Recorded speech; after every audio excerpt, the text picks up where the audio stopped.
Tja, wer kennt das nicht? Ihr habt einen Ofen, Kamin, Grill und so weiter. Ihr habt aber keinen Grillanzünder mehr. Was macht man da praktischerweise? Entweder man macht sich viel Kleinholz zusammen oder ich habe hier von so einem Birkenstift die Rinde abgemacht. Siehe sowas.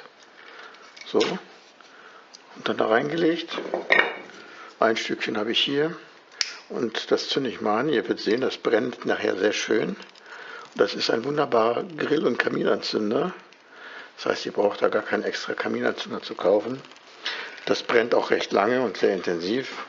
Das heißt, ihr habt da relativ schnell eine gute Grundlage für ein Feuer und braucht da nicht extra Kaminanzünder zu kaufen.